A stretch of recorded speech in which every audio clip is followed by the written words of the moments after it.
Now, getting into the Quran, we have a certain person into the room that says that he has the same Quran since Muhammad's time. On the screen, now the diacritical marks are put in here just so that we can understand them.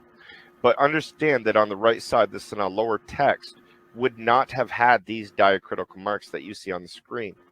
Now, we have one verse, and it is changed.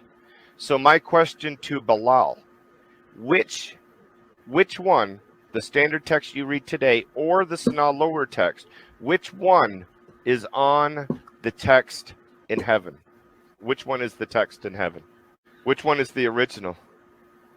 They're both in Arabic. Which one is the original? How can you tell the one on the left is the original?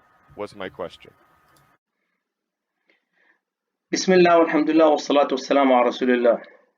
Christian missionaries, as always, trying to distort the Holy Quran, and they're trying to build their argument based in their own distortion, just to prove their point or to make their point, to suit their needs as a Christian missionary.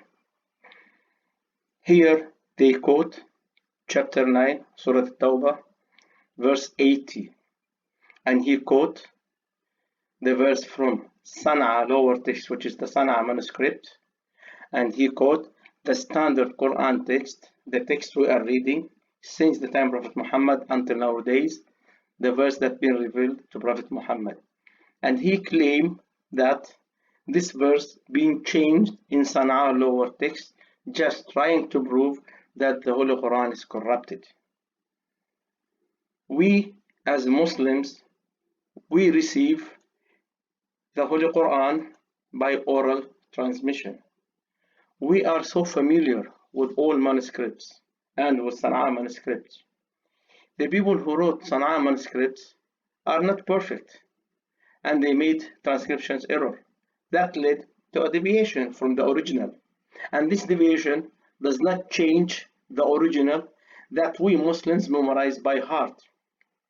You as a Christian missionary, you want to impose on Muslim that transcriptions errors is corruption in the original, and the Quran is not preserved. You are judging the original according to the copy, which is the manuscript. But it should be the opposite. You have to judge the transcription, the copy, according to the oral transmission, which is the original. We as Muslims, we did not take the Quran from manuscripts or copies of the Quran, but the Quran was taken from frequent transmissions from the time of our beloved Prophet Muhammad until this age, until nowadays. The oral transmission of the Holy Quran came before the transcriptions of the Holy Quran. You are trying to say that the transcription of the Holy Quran, which came long time after the oral transmission of the Quran, is evidence that the Quran is not preserved. You are trying so hard to judge the oral transmission of the Holy Quran according to the transcriptions of the Quran, which is wrong.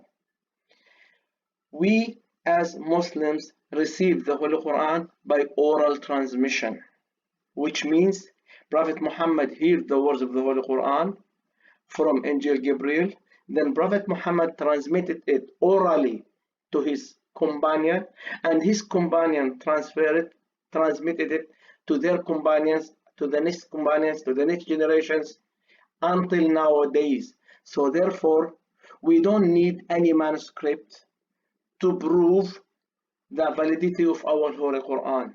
If you want to judge the Holy Quran, you judge it according to the oral transmission, not according to the transcriptions. So what you quote is a transcription, is a manuscript, Sana'a Manuscript, which was made by man, which was written by man. And those men are entitled of doing any mistake or errors. They cannot memorize it very well, or in any other reasons they made a mistake, and the mistake is written there. So that does not mean that the original is corrupted. That's why we as Muslim, we are aware of those manuscripts, we are aware of Sana'a manuscript, and we know that this Sana'a manuscript has errors on it. That's why we are still keeping it until nowadays. But that can never change the original, which we memorize by heart. Once again, don't ever judge the oral transmission according to the transcriptions, but you have to judge the transcriptions which came long time after the oral transmission by the oral transmission. I hope that this answers your misconceptions. Thank you very much. God bless you all, and peace be with all of you. Assalamu alaikum wa rahmatullahi ta'ala wa barakatuh.